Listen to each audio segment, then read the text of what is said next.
Hello everyone, welcome to session 3, where we're going to be talking about distributed ledger technology. To be frank, we're pretty much going to be carrying on where the last discussion took off, but that bit descended very quickly into cross-border. Is Rich still here from Cash Plus?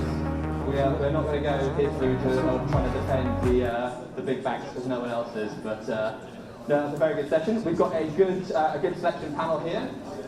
First of all, we have got Peter. Peter, do you want to come on stage? Peter is the CEO of Centiglobe, Peter is the CEO of Centiglobe, who are one of the strategic partners. How are you doing today, Peter? Very well, thank you. Good to be here. Excellent, excellent. Next up, I'm going to bring on Maxim.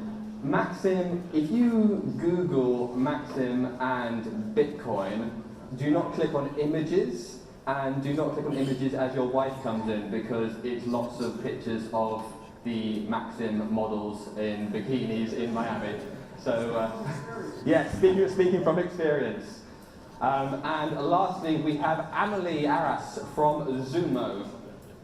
Amelie, I've known you for years now, Amelie. I've sent Amelie on a few crazy races around the world, where she's had to go across America, across Asia, and across Europe, only using Bitcoin, which I think was quite an introduction into the whole Bitcoin crypto space. It was definitely a deep dive into learning about cryptocurrency. My favourite memory is you in Vietnam, in front of a Bitcoin ATM, asking somebody if you can pay for a taxi in Bitcoin, with police officers watching what you're doing in a country where Bitcoin had just been made illegal. I'm Ali Paterson. I run FF News. Please look us up on YouTube and hit that subscribe button. I've mucked this up, and I'm supposed to be on the other side. Oh, it doesn't. I'll move it here now. Sorry about that. Right, we are talking about distributed ledger technology. First of all, this is all about cross-border. I want to know from the panel, what's the problem? What's the problem that we're currently facing with all things in terms of cross-border, before delving into some of the technology? Maxim, if we can go to yourself first. Okay. I thought we were going to start with girls, and we start with me, right? We just got an introduction, yeah. He was referring to the Miami Bitcoin conference, and we were sponsors of the conference itself, and we had a big party there in the SLS hotel with the Maxim magazine. So crypto is more right now, unfortunately, about male. So we wanted to really get some mix of both. So I see that there's more women here. That's great. I mean, we want to make sure that crypto, if we talk about the DLT as a blockchain layer 1, right, and tokens and crypto itself as well. Right now we see a lot of adoption. On the majority of that adoption happens with the women, by the way. So cross-border, DLT. I mean, it's more about the regulation and compliance, to be honest, right? Right now the technology is there. If we talk about our business primarily at Coinchange is a DeFi wealth management. Okay, so we don't really do payments. We manage assets in the DeFi decentralized finance world. So it's more about the decentralized applications that are built on top of the blockchain, and there's a lot of different blockchains out there, right? So there's a problem with segregation because there's no cross-operation between different blockchains. And I would say that there's a problem with regulation because nobody knows what token is. Is it a commodity? Is it a security? Is it a currency? So with the cross-border, there has to be a single ledger, single asset or a token. And I think the acceptance and the distribution will happen when there will be a single messaging format, similar to Swift or the other one, that will allow just to settle on the blockchain and have the transfer of the information or value happen instantaneously. So I still believe there's problems even with the DLT technology itself, but more from not the technology perspective, but a compliance and regulation. I'll go to you next, Peter. Now you're the banker. You've got the most experience within banking. I want 17 years at SEB. What, from your perspective, especially with your background there, when it comes to cross-border payments, what's the friction? What's actually holding things back before we were looking at the tech? Yeah, I mean, I think the problem with the existing system is the lack of a means of transferring value, right? And as we don't know how the system works today, that banks do not want to take risk on each other. Either because we don't have a limit, or because it's just not inefficient from a capital perspective. So hence you build up this chain of correspondent banks, whereby you firstly you would fund your account with CLS probably, and you would have debit credit through the correspondent bank, through the intermediaries, and once the cash has actually arrived at the account of the receiving paying bank, they have the ability to do a payout. And that is taking too long. It's operationally, you have incredible of issues, and it becomes expensive. How long is too long? I mean, what we offer, we are addressing the problem that the panelists were discussing in the previous discussions, that we try to connect one real-time payment system with another. And we don't think that real-time is not the importance here. The importance, we believe, is predictability. If it takes half an hour, and you know it takes half an hour, it's good enough for 99% of the use cases. But the importance, we believe, is that you need to know that a payment can actually be done, and that it will happen. Thanks. Now, Amelie, obviously you've got your experience as a racer, but also with your Zumo hat on. What do you see as the problem with cross-border transfers as a whole, the way they currently are? So I think if I put like my hat on of the experience with like racing across the world and paying money with like cryptocurrency, I think there is a lot of opportunities for cryptocurrency or GNT technologies to have like cross-border payments. So one of the merchants in Asia was explaining, in Istanbul, was explaining that for him, from a supply chain perspective, it was much better to pay in cryptocurrency because of the speed of the transaction. And the person receiving the money then would be able to see that the fund has been transferred and that they will get it. So like from a supply chain perspective, what he allowed was then his supplier to trust that the transaction had been made, and therefore he could send the goods on the other side. Now the issue with this is, how do you agree on which currency you will be using to pay for the goods or services cross-border? So currently, if I send, let's say like I want to send Bitcoin, apart from like the fact that it's actually quite expensive, if I send that to someone in Asia, will they actually be able to cash out the Bitcoin and then use it then for then pay with like their own currency? So there is like this problem, and also like the cost, if we think about it, because like the cost, if I wanted to send, if I've got some Bitcoin, then yes, I would have to then transfer my Bitcoin in my local currency into Bitcoin, then make the transfer, and then on the other end, they have got to cash out again. So that there's a lot of costs here that are like going on, especially like for merchants and not like the banking. I want to take something you said and kind of explore that a little bit more, which the T word, trust. That's what it comes down to. One of my team, a guy called Doug McKenzie, has just spent last week in Kenya and South Africa. He was supposed to be out there with one of my camera guys, but that guy decided to break his leg roller skating backwards. This is Lewis. So he has been out there and having to connect with various production teams out there to do all the filming work that he needs to do. These production teams do not know us. There is no history, there is no trust there. So before they released the footage, they needed to actually have cleared payments. When he was in South Africa, anyone here from Wise? He was in South Africa. He used Wise. Payment made across. It took about half an hour. I basically paid with a British card. Straightforward. They received the funds, released the footage, easy peasy. Went to go and do that in Kenya. It would take the next day before those funds would actually clear for him, and Doug had to get back onto a plane. So what we ended up doing with them is I'm speaking to them and say that I can make a transfer now in Bitcoin. I ended up having to pay these guys in Kenya in Bitcoin because, yes, it was a little bit more expensive, but it was faster, and they had the trust there that, oh, okay, actually, now that I've received this, I can see the value attached to that. Let's explore a little bit of trust around this. how can DLT enable trust between parties that frankly don't know each other? And most of the time intentions are good. How can DLT help with delivering that level of trust? And we'll go reverse this time. So ladies first this time, Amelie. It's transparent. I think because DLT is transparent, then you are then able to see that the fund has been transferred. Once you hit that button, send, you can go onto an Explorer and actually see the transaction. Going back to what you've just said, like on the transparency, I've got personally also an experience where I was going to be paid by a French company, and how many times did I get oh, we've sent it. Like, okay, you sent it, it's been a week, where is it? Oh, 3 months after, you're still waiting. If this had been done on using DLT technologies, I would just go into a blockchain explorer, and look at, okay, this is the address that it was sent from, this address, yes, is my address, and the funds are on their way.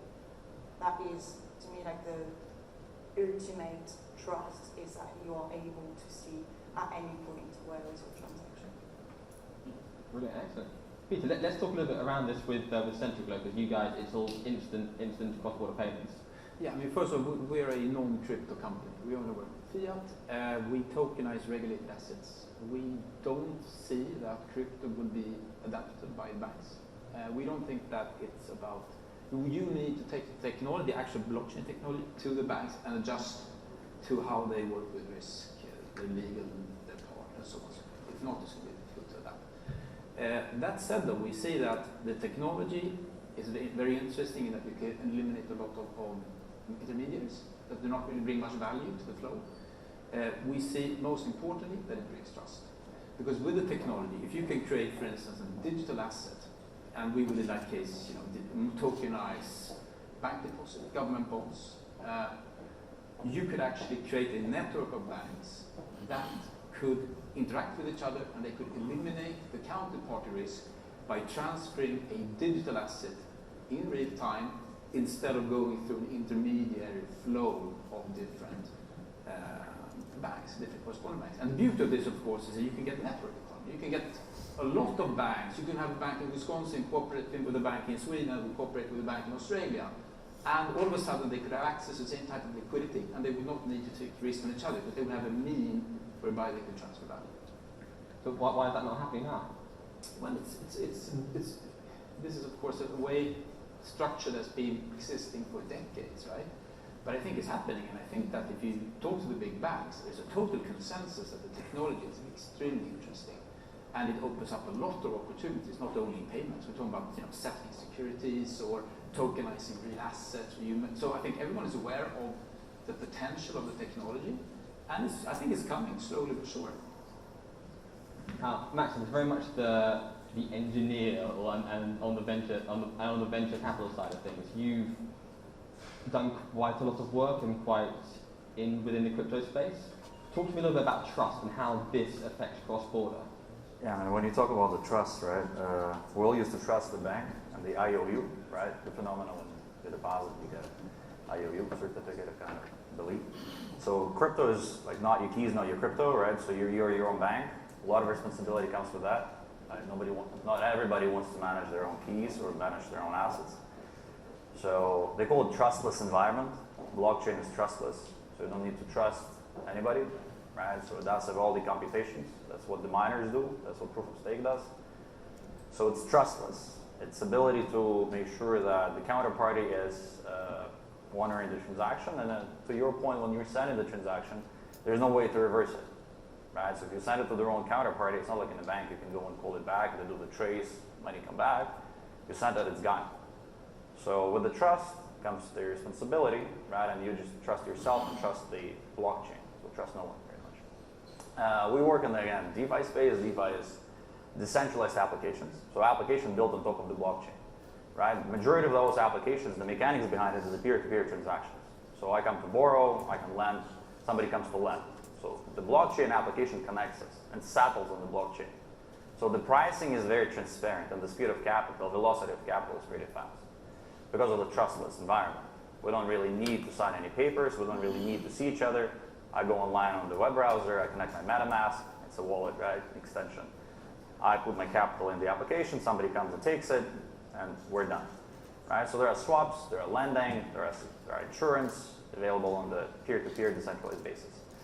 So that enables the fast scalability of those applications, right? So there is no KYC, so that's a big problem, right?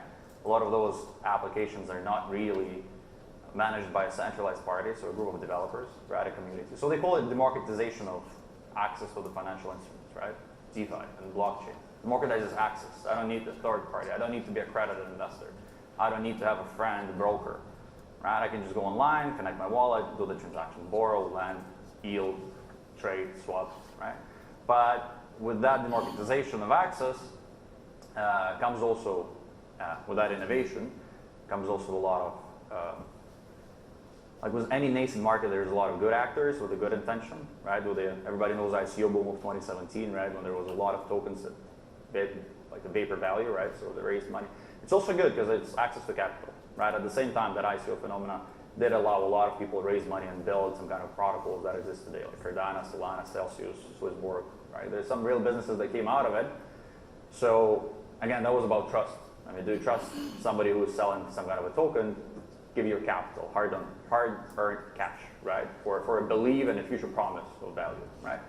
So trust, I mean, it's all around the blockchain, right? And it's trustless, but you're responsible. You're the one who actually have to think first before doing the transaction, sending the money because it's irreversible, investing in the token because it might be a scam, you know. And overall, without the trust, there's going to be no finance. So, and is it centralized, decentralized? Like last week, I don't know if you guys are familiar with the Usdt debacle that happened with the devagging of the stablecoin, right? And the mass exodus of from crypto markets, right? And the crash on the value. So this doesn't add a lot of trust at the same time, right? But I would say that it might have not fallen if people had trusted it. Right? I mean, there's a lot of questions. Was it really a Ponzi scheme at the very beginning, paying a high yield, right? Too high of a yield, right? Too high. If you don't know where the yield is coming from, you are the yield. There's no other way. But so with the trust, even the crypto economy won't exist without the trust. Even they call it trustless, there still needs to be a trust and belief of the customer, consumer, user to put his assets, to put his money, to put his effort, to put his time.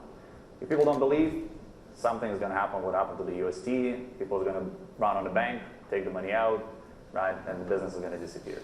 No matter is it a centralized business as a bank or it's a decentralized business as a third. So I believe trust is essential.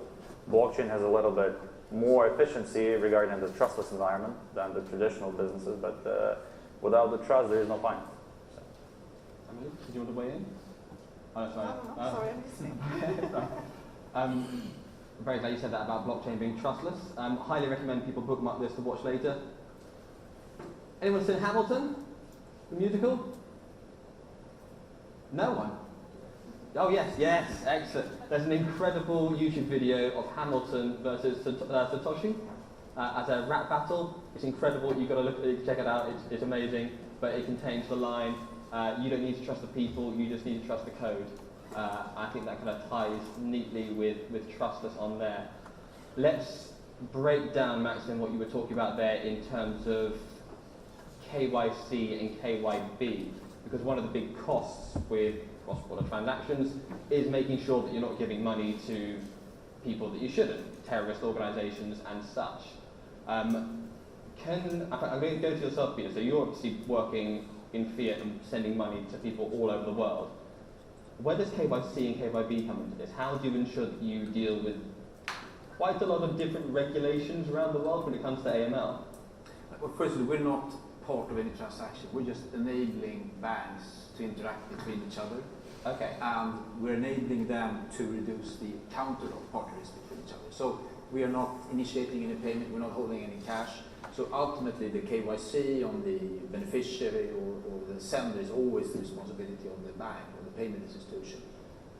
That's on track. But that said though, there are a lot of interesting opportunities in terms of AML if you have this type of system. And you can see patterns, you can detect things. There are new ways whereby you can process anonymous data. I mean, you can process and know what it is, and you can see things, and you can. But our main responsibility is not doing KYC. That is the responsibility of the banks. And of course, it doesn't matter if you're using DLT or if you're using the normal system. It doesn't really change. And also, that is a good point. I mean, to a high extent, what drives costs, in particular in remittances, is not only the intermediaries and so on. It's actually the cost of doing the AML, KYC. Do you want to weigh in? Yeah, I would say that obviously the problem with let's say DeFi space, particularly right now, is a peer-to-peer, right? As I mentioned, a lot of those apps are built by the community, so it's like developers pretty much, right, that are not binded towards a single entity. They might not even have a bank account, they get paid in stable coins. So a lot of those efficiencies come from operations without the KYC. So pretty much you just connect your MetaMask wallet, right? Somebody connects on the other side, there's a transaction that happens. It does create efficiency, but it does create a lot of I've touched upon it in the previous discussion. I think it does create a lot of AML issues, right? So we are a centralized DeFi, so you have to actually take a selfie, your driver license picture, boom, boom, 2 minutes, you're in, right? So there's a lot of, right now, applications that automate KYC. So it's not like back in the day when there was a pile of paper, when you have to go and Google a business and check the database. Like a lot of these things are pretty automated right now. And I would say probably the future of at least the centralized finance, right? So it's peer-to-peer transactions would happen in the centralized basis. So the players who are going to have and abide to FinTrack rules, FinCEN rules, submit all those reports, suspicious transaction reports, it's really easy to track, let's say, on the blockchain, right? When we talk about money laundering, the previous panel was saying like, oh, all the hackers and I don't know, bad actors use all the time blockchain. I mean, if you look at Chainalysis, I mean, it's one of the top tier forensic firms, right? They say it's less than 2%, like, of the transactions are actually affiliated with some kind of a money laundering transaction activity. And it's really, really, really easy to see because a lot of wallets are hosted, as they call them. So Coinbase, Binance, all of them, we are participating in the global reporting structure, like FinTrack and FinCEN.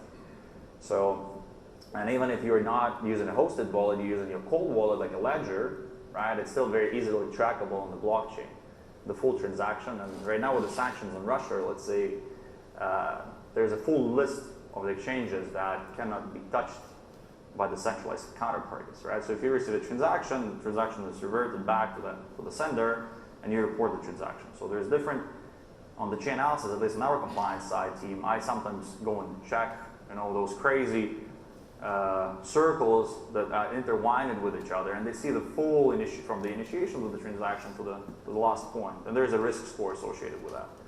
So I would say the money laundering is really, really hard in blockchain and in crypto. I mean, maybe with the coins like Monero that are anonymized and mixed and shaped, and but they're really hard to penetrate the system with those coins because everybody's trying to abide to the regulation to scale. Because you cannot scale without really being connected to the banking system or going by the regulatory oversight.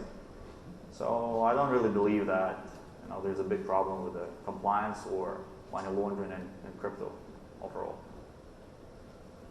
Amelie, from your perspective, talk a little bit about KYC, KYB. I am a Zumo customer. Had to do the whole hold up my driver license and everything. What's your sort of thoughts in terms of when doing cross-border transfers, how to do KYC and KYB and the opportunity cost associated with that? I'm by no means either in compliance or in payment, but on the KYC front for cross-border,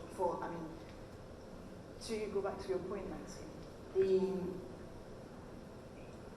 all the transactions are recorded, obviously, on blockchain, so you can easily track whether activity are going on. The issue is on the other side, on the traditional financial side. So the KYC is in the UK it is for us like the KYC we see it is an after the fund we see on the other side is a KYC same in other jurisdictions, especially for cross-border.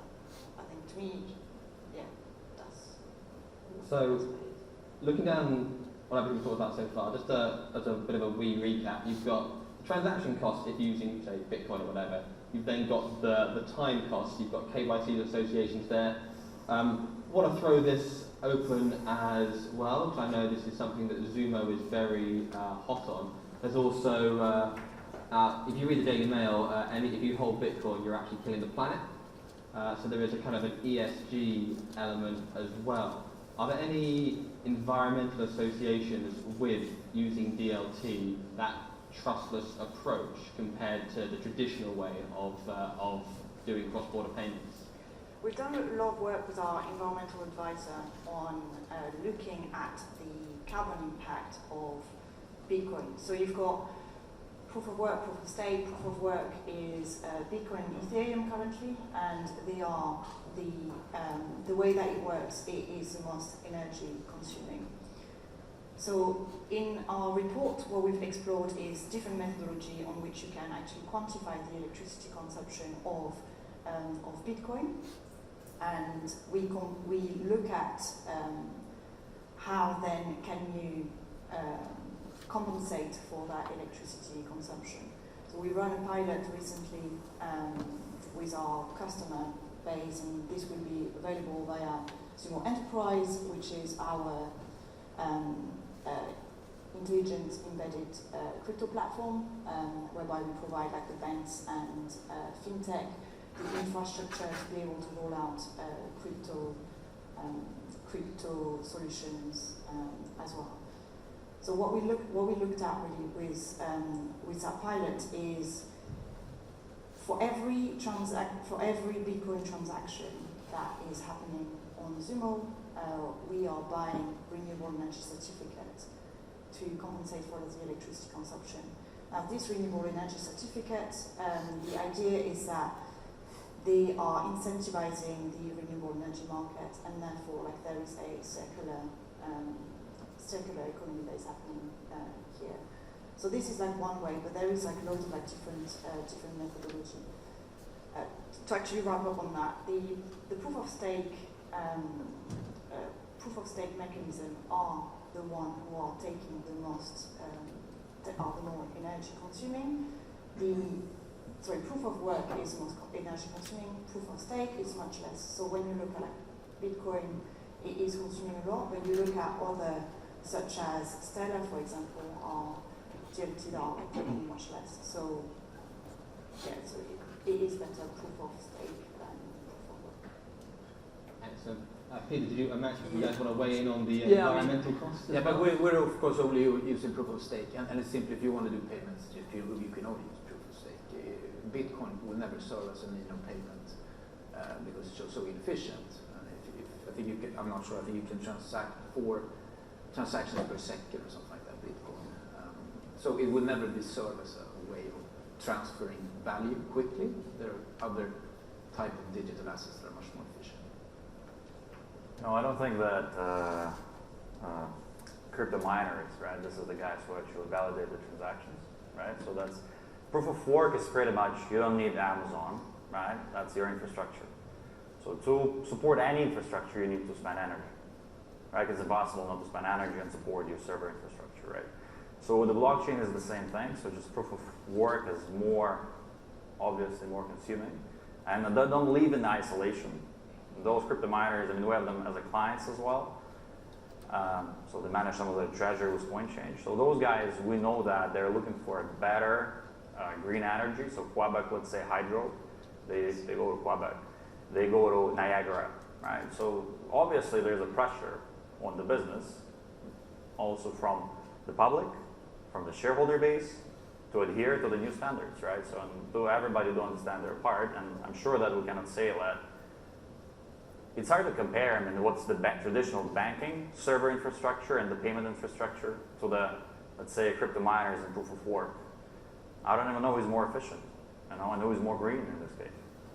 So, but from what I know, at least on the surface, that they're all striving to be using alternative energy. Right now, it's probably, not as easy because of the geopolitical crisis. A lot of those miners are trying to go to Canada I'm from Toronto, right? So I can speak to that. US, right? So there was a lot of miners in Kazakhstan and China and Mongolia with the free, a lot. The pockets where there's a lot of energy that's cheap, right? And the government is trying to incentivize some kind of activity, right? So, and it's a very segregated market as well. That's the 51% problem, I mean, with the proof of work, right? They say, I mean, they cannot really, 51% of the cartels or people who are mining cannot get together to actually overstate and turn back the blockchain. That's the trustless environment, because there's a lot of miners around the world, right, have different incentives, different structures, mining that Bitcoin or whatever asset. Right, Bitcoin we take because everybody trusts Bitcoin. A lot of people trust Bitcoin and believe in the asset itself, right? Well, we're not talking about Cardano, Polkadot, or other coins. So I believe that, I mean, they're all striving to be good. You know, they're all striving to be in agreed, right? And I see that from even the surface level that they're all probably very well managed in terms of their operational efficiency and the OPEX, so, with the green energy. There is a question. Oh, yes. Question.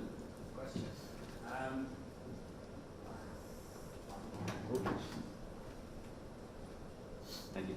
It's a good thing, of course, that the mining is all going to green energy, but still consuming a lot of energy. So suppose these miners could mine a lot more efficient, that same green energy could be used by the economy, and you would be using less carbon, etc., to fuel the local economy. So I would say that it's a good thing, but it's only one step in the process to a more sustainable crypto world. We still need to get less energy instead of replacing it with alternative energy, in my opinion. If we want to make it sustainable, of course, if that's the debate we're having. Yeah, listen, when you say about the local economy, I would say, you know, in Canada, they also had a cannabis boom, right? So they legalized cannabis in 2016 as a recreational drug, and they built a lot of local economies, local small villages started building those greenhouses, right? To actually employ an unemployed. So like, let's say Hershey's factory closed and, I don't know, Marigot on the lake, and they used the same facility as a greenhouse for the new economy, for the cannabis cultivation, right? Government decision, by the way, right? So regulatory and compliant. So I would say that very similar. I mean, you can look at it differently as well. I mean, it depends where the energy is coming from. Maybe that energy is abundant, right? Maybe that source of energy at that location is not used by the local manufacturing plants, right? So when they're coming in, taking it over.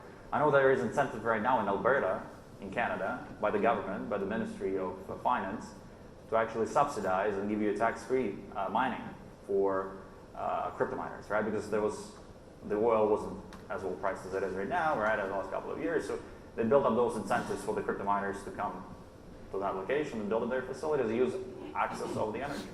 Obviously, there's always a debate where it's used more effectively and how better use the resources, right, no matter what it is it energy, capital, or time? But yeah, that's a good point. I think there's always a way to make it better. And the chips, you're saying the chips, the efficiency of the mining itself? I mean, for sure, there's a shortage of chips right now everywhere.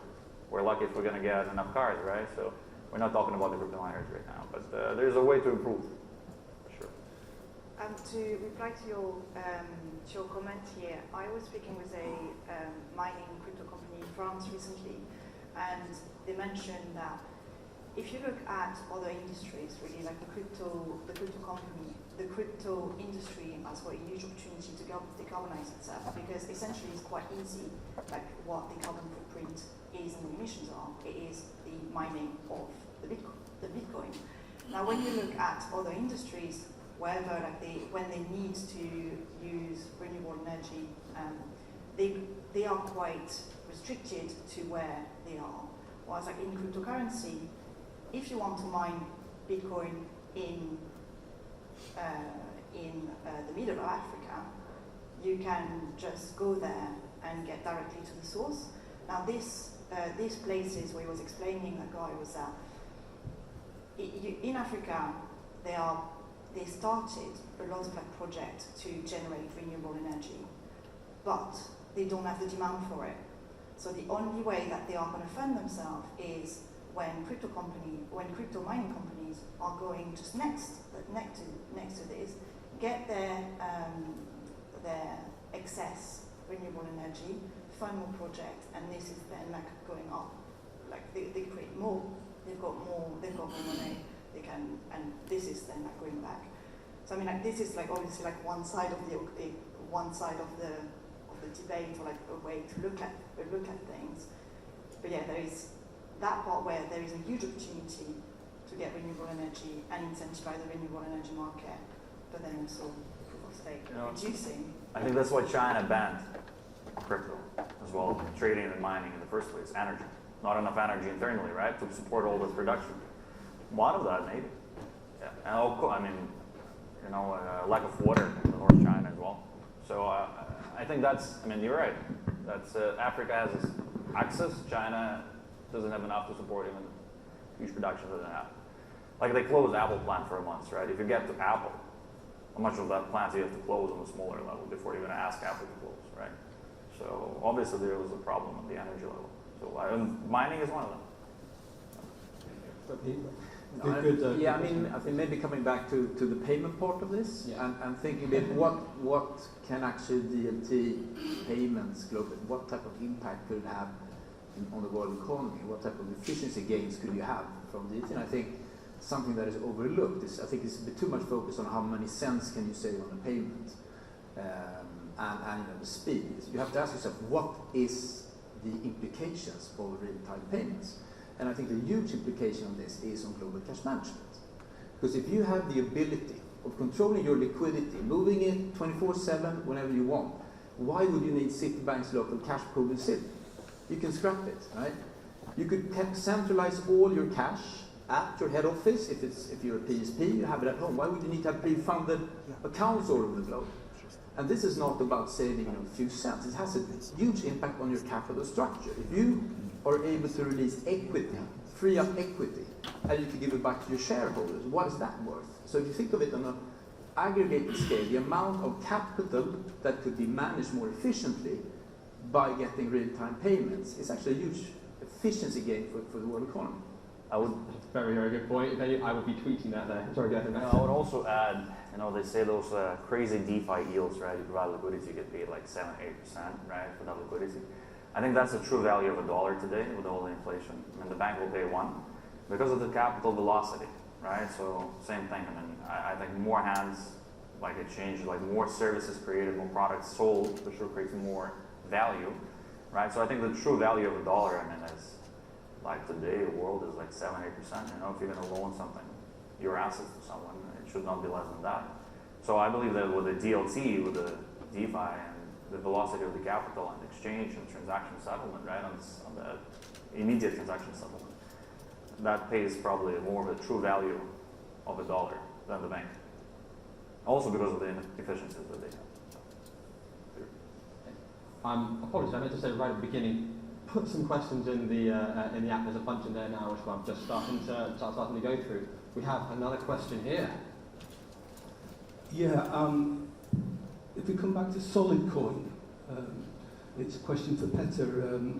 You know, could you tell us what Centiglobe is doing with solid coin? What's the difference that you're doing? That you're referring to stable coin.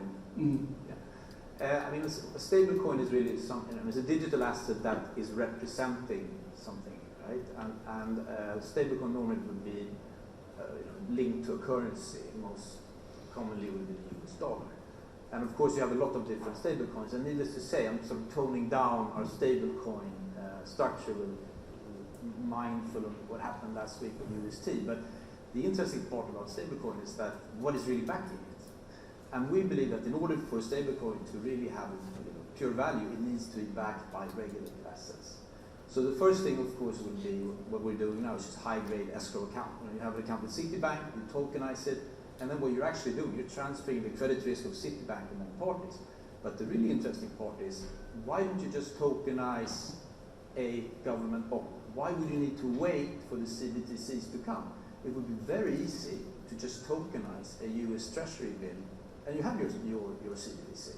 So what I'm seeing is that I'm not sure the CBDCs are actually going to come up in the form and function people believe, because the use case for CBDCs in the developed world is so weak, right? If you have an insurance guarantee scheme in your country, what's the purpose?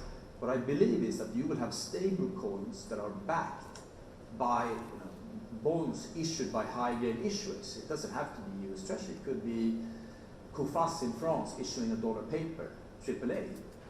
You put that into a custody at Citibank, you tokenize it, and there you have your CBDC. And you actually have a currency that you can use for trade internationally. And then you really have huge gains.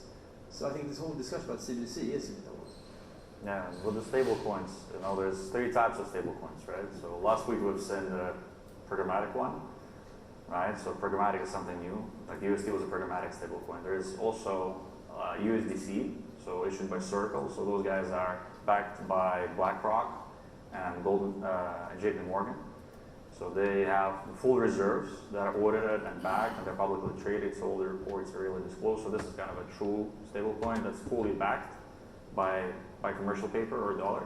And there's a third one that's called USDT. So Tether, this is kind of an early stable coin in crypto economy that's doubtful to some extent, right? They have a market cap of $100 billion, I think, $95 billion right now. So they really IOU. So you bring your dollars, real USD, and you buy USDT, the token. That should represent one-to-one value of $1, but it's still IOU, right? So you can go and redeem it for $1, hypothetically, right? About 10 billion of them has been redeemed last week, because it also debacked about 5% from its core value, from one-to-one. So people were feared because of the UST. They thought USDT is going to collapse. So they went and redeemed about $10 billion of USDT.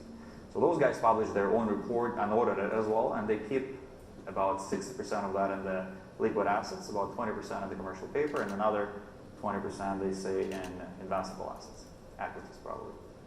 So you don't really know, right? Similar to a bank. Right? A bank probably is audited and reports everything transparently, but USDT is another stablecoin. And there's a DAI stablecoin. DAI is the over-collateralized crypto stablecoin. So they're also one-to-one, but they back that parity with a huge balance sheet in crypto, and that's also easily audited because it's all in blockchain.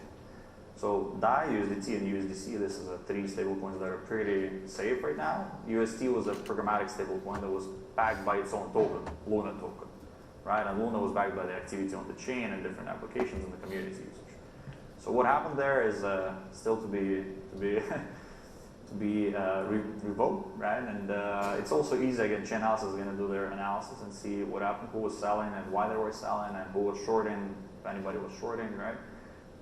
That's what happens with the unregulated markets, unfortunately, right? So if there's a bad actors, they unlikely going to be prosecuted in any way, right? And it's a small market too. You should not forget, crypto used to be $2 trillion. Right now, it's probably close to $1.2 trillion, and if we talk about the DeFi market, it's $200 billion, right? $200 billion is like 1/5 of Tesla, right? So it's still a very nascent small market. A lot to learn, a lot to achieve, but it seems like there's a good support from, if we're talking here about the Bitcoin and DLT, right? So people are interested. So yeah, that's 2 points on the stable coins. So there's 3 of them. That's what I love about conferences. I didn't know that about the 3 different types of stablecoin. Yeah. I've got another question. Is Victor in the audience? Victor Boardman? No, he's not. He's hiding. Victor's asking about what does a DLT solution cost to the enterprise? I also want to tie that in with a question around integration as to what is needed to actually onboard and start to have your cross-border transactions on a DLT. What's the startup cost in terms of time and also capital? It's a difficult question. There's so many different solutions and so on. So we're going to hold you to a very specific figure, okay? But if you look at the way we operate, we will only operate with a regulated financial institution. We have a permission-based private blockchain for banks, basically. And the banks, if they would want to integrate, it's quite simple in the sense that they will be the API integration and so on. So in terms of capital, it's quite limited. And the cost as a user would be, I don't know, it should be much lower, right? It's an efficient system that is much more efficient, less intermediaries. Yeah, I don't really know how to answer the question, to be honest. We're still expecting a very specific figure. But, I'll tell you that, let's say we bank in the US with a Silvergate Bank. It's a bank out of California, publicly traded. So they have their own DLT internally. So pretty much you can move capital between your liquidity providers and counterparties and settle at the same time, like immediately, right? So they build their own. I mean, I don't know how much of it, you can probably check their balance sheet and they report to that. But there's another one that's called Signature Bank out of the US. They have a $50 billion balance sheet right now. And they also have their own Signet. So Signet is also a blockchain in the bank that allows you to settle it immediately with your counterparties. And they have different counterparties, like Kraken as an example, Binance, and liquidity providers, such as businesses, that you can move liquidity and settle at the same time. So I don't know, a lot of banks are working on it right now and building their own blockchains for sure, but I don't really think that, I mean, banks try and do it themselves, right? A lot of that. So I even know in Canada, let's say CIBC Bank was building their own blockchain. I don't know where they ended up with that, but their CFO left to a crypto startup called Celsius, by the way. So yeah, it's expensive. So I mean, those engineers are expensive. I mean, we are hiring all the time the blockchain developers. They're called Solidity. That's the development language, and they're hard to find. The good thing is there's like a global access to talent right now, right? With all the COVID, right, that happened.